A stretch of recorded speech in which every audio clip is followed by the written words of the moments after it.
We have leaked photos of a new bike Harley will be building with India's Hero Motors, one of the largest motorcycle manufacturers in the world. This looks like a single-cylinder, air-oil-cooled engine in the 400cc neighborhood with XR1200 type styling. So is Harley Davidson an American motorcycle company designed and built in and for the United States? Is there a special relationship between the Moco and its American customer? There has always been an understanding where the American Harley rider supported the company as long as Harley Davidson supported the American worker. An endangered species these days, as most American manufacturing jobs are long gone from these shores. And yes, I do remember the Italian-built Harley-branded dirt bikes of yesteryear. They didn't amount to much at the time and didn't last long. But more and more Harleys are being built in places like Brazil, Thailand, China, and now India. And that relationship between Harley Davidson and its American customer may be gradually breaking down. Just recently, Harley opened a new plant in Thailand while closing one in the US. So how long before the Moco shifts all production overseas, citing a need to stay competitive in an international market?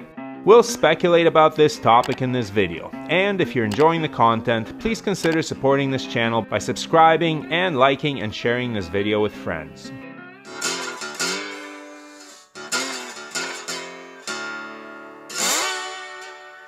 Did you know that the founders of Harley Davidson, William Harley, and Arthur, William, and Walter Davidson were inducted into the Labor Hall of Fame in 2004?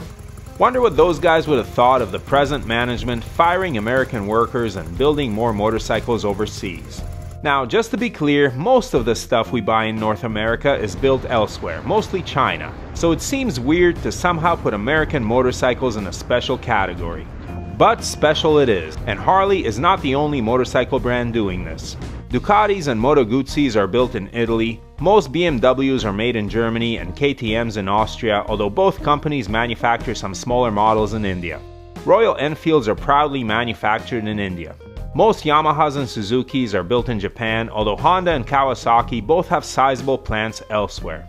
So there's quite a bit of pride and a fair amount of marketing pop that motorcycle builders get from waving the flags of their home countries. But there are also drawbacks. For one, manufacturing costs are often lower in other countries, and in today's global economy, those savings make a substantial difference to the company's bottom line.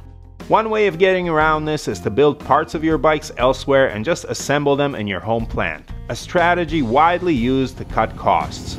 But eventually, every manufacturer will be tempted to move their entire operation to jurisdictions with lower labor costs, like Triumph did when they moved most of their production out of the UK to Thailand and Brazil, citing their need to stay competitive price-wise.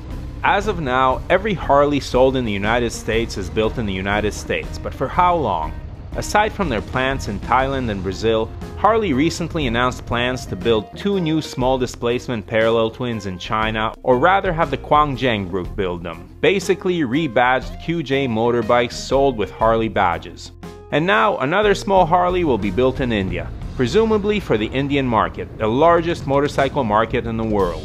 Given that fact, it makes sense for Harley to want to expand there once again by using its brand power to sell bikes and t-shirts.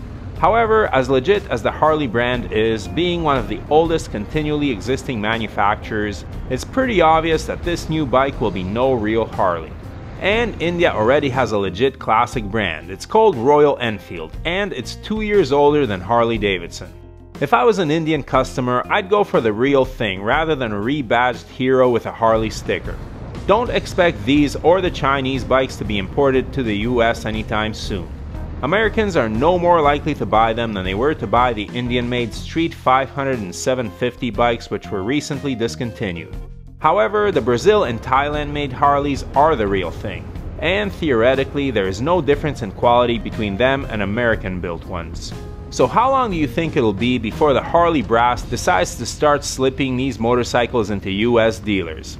Not at a discount, of course. The money saved on cheap foreign labor will go towards profits for the owners, not savings for the customers. Will Americans rebel and boycott the company if Brazilian-made Harleys suddenly start rumbling down American roads? If they don't, you can bet that the smaller Chinese and Indian-made bikes will be next. Personally, I think that people all over the world deserve work and opportunity, but most are protective of their own markets. I'm sure Indian riders would prefer that Royal Enfields be built in India rather than imported from somewhere else. Likewise, I don't blame American riders for feeling protective of their manufacturing jobs. Those have been butchered in the United States and most other Western economies in the last 3 decades. My Harley was built in the States, as were my Fender and Gibson guitars, and I have to say, that made them more special. So how important is a brand's commitment to local labor and manufacturing? Would it affect your decision of which motorcycle to purchase, assuming that there indeed is no difference in quality? Or would you prefer the same product for less money no matter where it was built? Important questions, especially when they pertain to Harley Davidson, a brand that has never missed an opportunity to wrap itself in the American flag. What do you think? Please leave your thoughts in the comments below and rumble on.